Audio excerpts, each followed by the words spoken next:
It's hot, it's humid, and on my 69-day through hike through the hollow earth with mosquitoes the size of your mom, I brought with me a bug net.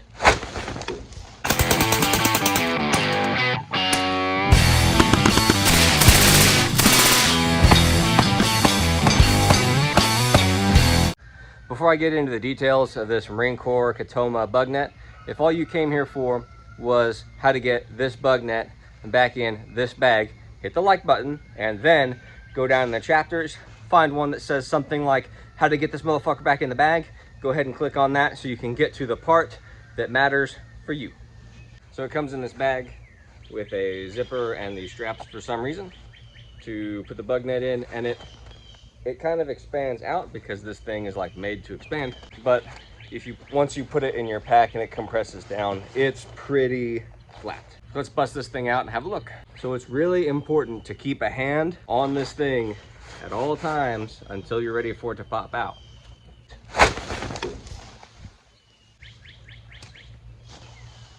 So this is the Marine Corps issue bug net made by Catoma.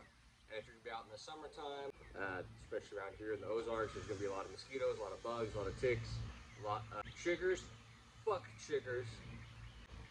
You wanna stay out of those things. So while you're sleeping, a bug net might be a good thing to have, and that's why I have one. So just to go over the features of this bug net, if you do come across one, it is a pop-up bug net, like I think you saw in the intro. You just take it out, let go, and it sets itself up. So it has these fiberglass poles throughout that connect both ends together, so when you let go of it, it sets itself up. So the bottom bathtub of the bug net is some ripstop material that I believe is waterproof, and if not, you could always treat it. So that keeps you fully closed in from the ground, and then the bug net covers the whole thing. As far as the shape and size of this thing, there is a foot and a head, with the head being a little bit bigger for your head. Other features on the outside, this is intended to be able to be used in conjunction with any sort of just normal cot or military cot. So there are these 4 tie-off points with clips so you can clip it into your cot. There's not a designated spot for any stakes, but just here on the ends, you have some spots where the poles stick out of the ripstop material, and you could just put any sort of like shepherd's hook stake just right over that. As far as features across the top of this bug net, you've got sleeves for poles or whatever tie-off you want to use. 2 of them on either end. Why 2? Good question. And then these 2 tie-off strings in the middle. So if you were running this with a poncho or tarp ridgeline setup, you could just run these through your ridgeline if you needed just a little bit extra lift to the bug net. So as far as getting in and out, there are 2 zippers, each with 2 poles mirrored on either side. So if you're getting in from one side or the other, doesn't matter, the zippers are the same. All right, so I'm gonna go ahead and open this up right now. And so the zipper is all the way up at the top and unzips all the way to the bottom. So you can flip that open and get in. If you're wondering about how much space you'll have inside, this is my Thermarest Z light, and there's plenty of room to lay this out inside. So I am 5'10" and 210, and this fits me pretty well. If you were getting up over 6 foot, you might have some issues with your toes and the top of your head touching the bug net, but for like normal sized people, you're good to go.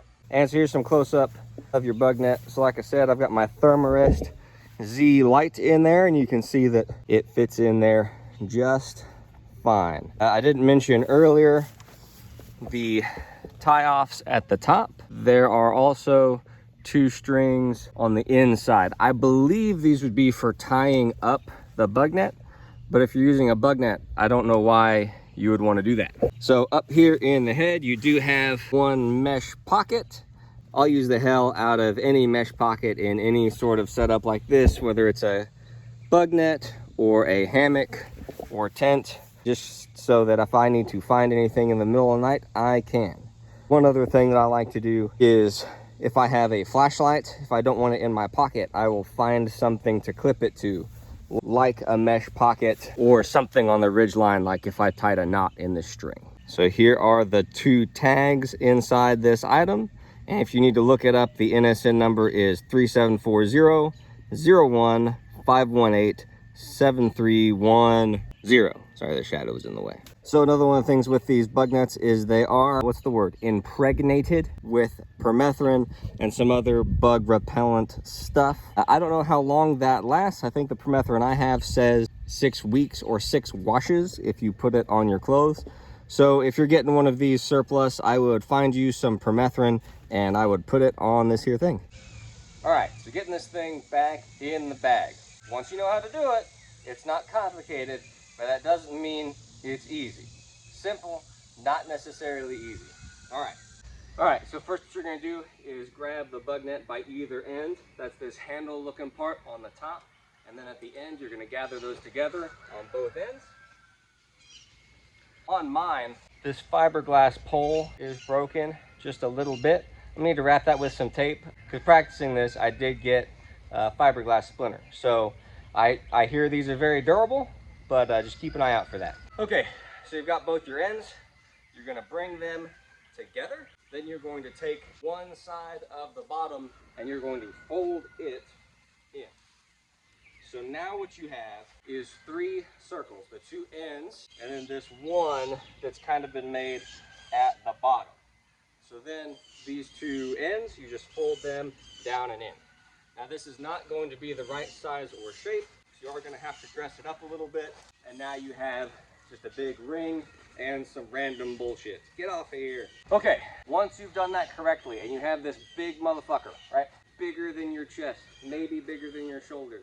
The next part is folding this in kind of a figure 8 and then in half. So to do that, I'm just going to kind of twist and bring my hands together, and if I can hold that in the middle, now I have this figure 8 going through, and then very carefully fold it in half. Now at this point, you're going to want to make damn sure you have a solid grip on this thing at all times, because if you let go, it pops out. It's a pop-out bug net. That's what it does. Okay, once it is folded up like this, it's going to be smaller than your chest unless you've got a really small chest. Then you can take out your bag. You should make sure it's already unzipped all the way before you start. Probably have it somewhere handy. Like you saw me, I had mine tucked in my belt. And now we should be able to very carefully put the bag around the neck. And the bag itself does have zipper pulls on both ends. So if you do happen to break one somehow, you got an extra. All right, so there we go. I've got mine back in the bag. You can see it puffs up, but that's all air. Once you put it in your pack, smash the air out, it's pretty small. Pretty light. I'm gonna go inside, put this on my kitchen scale and weigh it. Maybe I'll edit that in right here. So there you go, the bug net with the bag weighs just over 2 pounds. That's 2 pounds and 1 ounce. So not too heavy. And if you're gonna be out for a long time in a place where there's a bunch of bugs, like you want a hard stop, something between you and those bugs. You know, I heard recently that in building the Panama Canal, the French started it and lost literally tens of thousands of dudes to disease. And then when we picked it up and finished it out, we lost another, I believe it said at least 10,000 dudes to disease. And that's from mosquitoes. Okay, so mosquitoes, bad deal. You don't want them things. Ticks, bad. Chiggers, probably making you borderline suicidal. We don't want that. So if you are going to be out in a place with bugs for an extended period of time, like the Hollow Earth, you should bring a bug net, man. That's all I've got on the Marine Corps issue Catoma bug net. And if you're interested in more videos about military surplus gear, maybe the pack that I had on, that video is not out yet, unless it is. Right here on your screen right about now, there will probably be something that says there's a playlist for like military surplus gear. And if you go click on that, there's more of that. Thanks for watching.